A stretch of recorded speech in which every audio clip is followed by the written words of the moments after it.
So I want to address the false confession I've been talking about, and I should have made a video years ago. My mind is never 100% clear on the matter because it's still a very traumatic event as if it happened yesterday.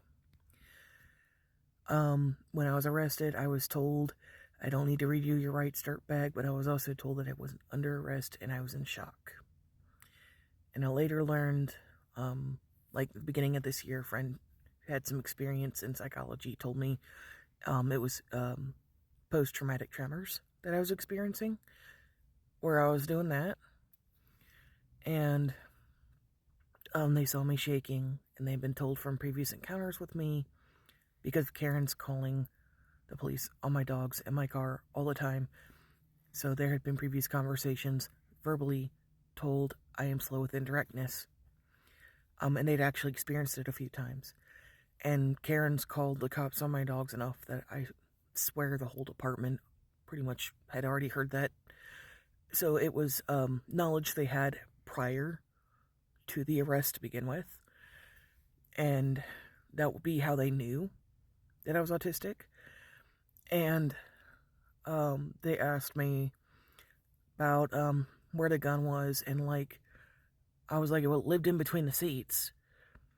And when they asked me how John got a hold of it, he was in my passenger seat beside me.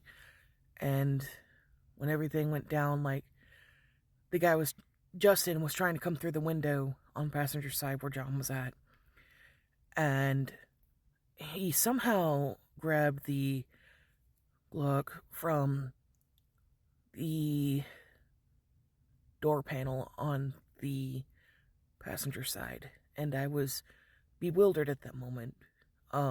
Looking at where it's supposed to be, and kind of a split second, kind of realizing what's about to happen, and all of a sudden my ears rang.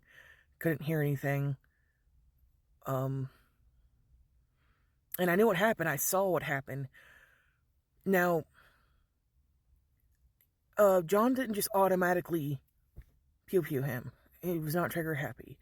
He was an ex-Navy man. He'd been all around the map in the service, and he was panicked but calm at the same time.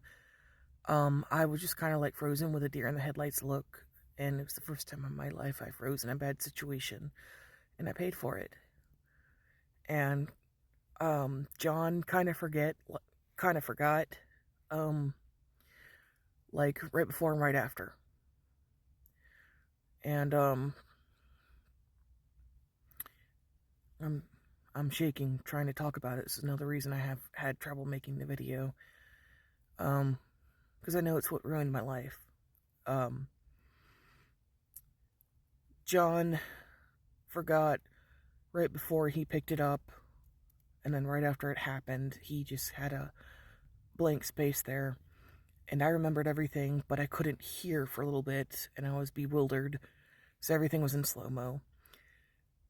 And, so John said, back away, back away, back away. He didn't just automatically pew. And, when he told Justin to back away, he kept coming. And,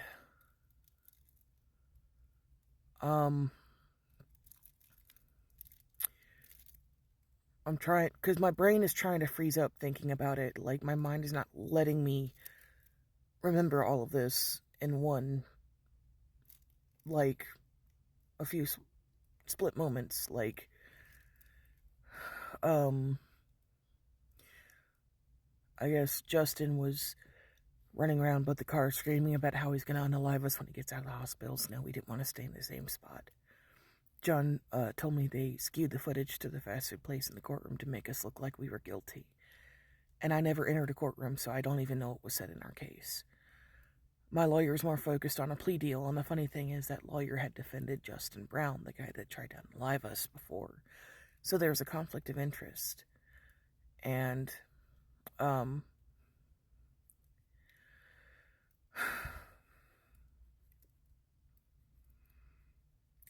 we went to, a different parking lot, because we thought he might take control of his girlfriend's car, and come around, and it's really stressful to even think about. Try to do something else. He had been pew-pewed twice, and he was running around the cars yelling that. It scared the living daylights out of us. And I dialed 911, and I said, someone tried to unalive us and got pew-pewed. And for a minute there, she knew I was the victim. The 911 operator did. Then I thought maybe she got it mixed up, but eventually she came onto a line and said perpetrator, and I said, perpetrator, F you. We're the effing victims, and I hung the phone up because I just didn't even know what to do at that point. Everything just seemed so surreal. And I later learned the girlfriend's last name was Baldwin. There was a 911 operator that I later found sometime in 2021 who had received a life-saving award for something, and I don't remember what it was. Her last name was Baldwin. And in Hendersonville, when people have the same last name, because of the founding families thing, it means they've been around for a while and they're from the same family. Maybe not from maybe from the family married into, vice versa. And what ran through my mind was perspective of what could have happened. Is that this might have been the 911 operator that answered my call that day. And she had heard the description of, I want to say maybe her sister's car. Didn't have to be sister. And I wanted to protect her sister from a charge because she had a 50B on Justin and they weren't supposed to be in the same room. Which, by the way, neither one of them ever got asked that or charged for that. And I think with the girlfriend being family member to the 911 operator, the 911 operator had given my car's description to the police as the perpetrator's car. Originally, I thought things had gotten mixed up, but like I said, I've done some digging, and I've actually found proof that it was a setup. So, with the way the county works, if someone's got the same last name, they're related in some way. And that's what I feel like happened. I don't know how to look into who answered my 911 call, or if it's still even on file. Then the SWAT team rolled up on us, and that was when my mind just shattered into pieces. That was when I stopped being able to process anything new. I was mortified, and I was terrified they were going to shoot me, and I was actually hoping that they would, rather than being taken away from my dogs.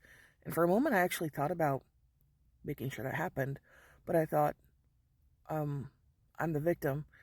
What do I have to worry about? And my mind is slowly shutting down, and they didn't remove my Miranda rights. They said I don't have to, dirtbag. They laughed at me when I asked them to take the service animal letter to the pound with the dogs so that they couldn't be impounded. And the letter has gone missing every time I've picked it up since then, and all my friends tell me it's because it can get my dogs home. And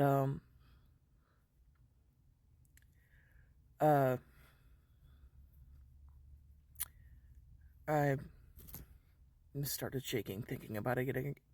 Yeah, thinking about it again is not helping me. But it needs to be said, it needs to be put in a video.